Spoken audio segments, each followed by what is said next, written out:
debris now to watch for. Looks like two right lanes are temporarily affected. MTO out there trying to clear it away very quickly. And moving along the DVP north on an exit. March 350 for as low as 1.9% APR with delivery credits of up to $2,000. Visit lexusgta.ca.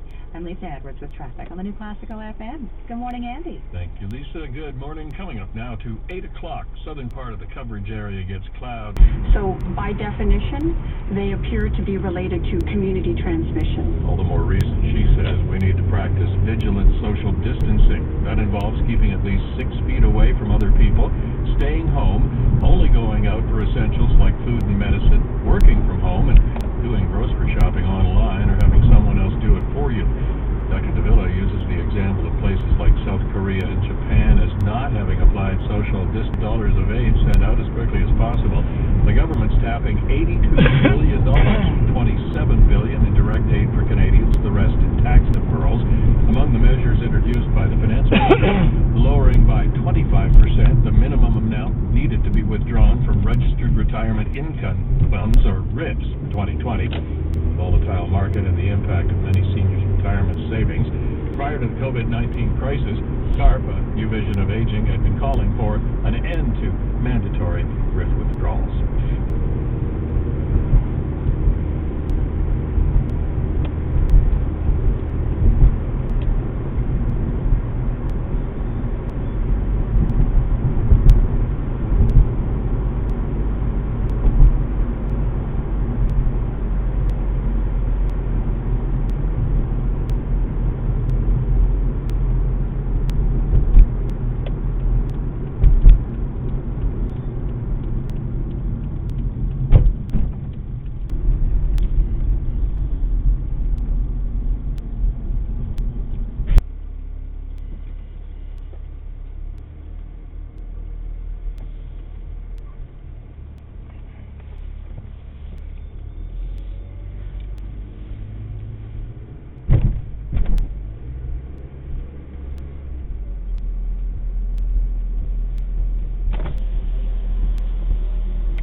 Ça continuait comme ça.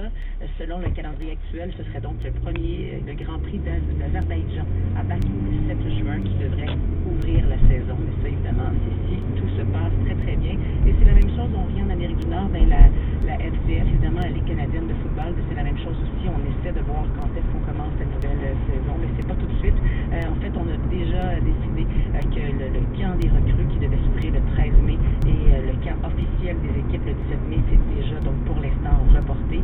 La saison officielle doit commencer le 11 juin. C'est un match entre les Lions de la Colombie-Britannique et les Eskimos de Edmonton. Donc pour l'instant, on ne sait pas encore ce qui va se passer avec les repêchages général et national qui sont prévus les 16 et 30 avril. Mais pour l'instant, on repousse donc la saison. Alors il n'y aura pas d'activité. Attendez que je passe, encore un autre coup de tête. Oh, c'est un rêve éphémère, dans ce poids tient les rênes. Il suffisait d'y croire, j'entends le château, laisse tous les décors, pour toi ce n'est qu'un au revoir. Comme la lune sur l'océan. Ils sont en constante collaboration et savent qu'ils pourraient devoir partager leurs effectifs, dit-elle. Le gouvernement Trudeau promet d'ailleurs une annonce vendredi. Ici Philippe Vincent Foisy, Radio-Canada. Entre-temps, le Canada va tenter de rapatrier tous ses ressortissants coincés à l'étranger, même ceux qui ont décidé de voyager malgré la recommandation d'Ottawa de ne pas le faire. Comme explique le ministre des Affaires étrangères, François-Philippe Champagne, qui vient d'ailleurs de se mettre en quarantaine après un voyage en Europe, c'est une opération consulaire majeure qui nécessite beaucoup de coordination entre les pays.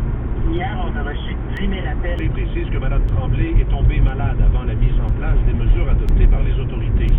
La dame de 82 ans a vécu ces derniers jours isolée. Ça nous brise le cœur, écrit sa petite fille. Si la famille s'exprime publiquement, mais comme celui que nous vivons continue à se multiplier. Là où elles vivaient, des résidents nous ont dit qu'ils sont maintenant placés en isolement dans leur appartement. Hier, le directeur national de la santé publique du Québec indiquait que Mariette Tremblay avait contracté le coronavirus après avoir été exposée à quelqu'un qui revenait de voyage. Ici Mathieu Bellumeur, Radio-Canada, Laval-Truc. En Ontario, le nombre de cas a bondi aujourd'hui et la santé publique annonce le décès d'un deuxième patient.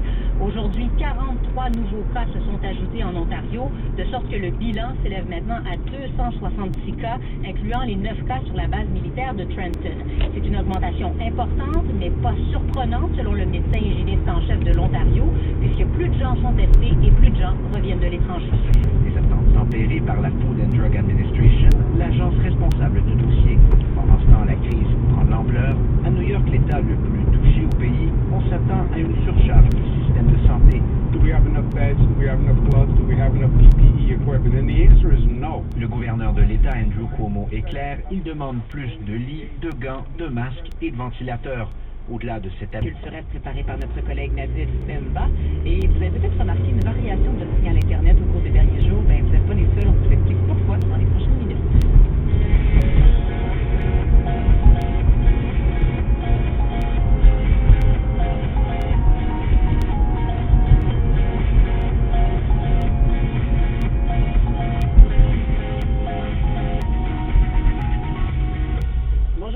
Isabelle Ménard avec vous pour une heure encore pour cette édition du 19 mars de l'heure de point, évidemment, dans le sud-ouest et le sud de l'Ontario. Depuis le début de la journée, encore une fois, vous vous en doutez, le sujet qui est sur toutes les lèvres, c'est le coronavirus, sans faire de mauvais jeu de mots. Faut faire attention quand même parce que on peut rapidement s'embourber quand on utilise les expressions francophones normales.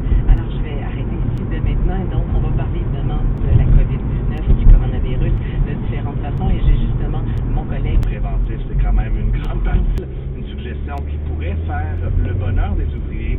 The response has been overwhelming. Flavio Goltier, président de l'association des fabricants de pièces automobiles, est enthousiasmé par la suggestion du Premier ministre. Selon lui, la province et l'Ottawa ont assuré qu'ils mettraient la main à la poche pour financer cette initiative. Il pense qu'à Windsor en particulier, les travailleurs automobiles sont prêts à se lancer dans la construction de matériel médical. Moi, je pense que cette proposition est un peu farfelue. Denis Gingras est professeur de la faculté de génie à l'université de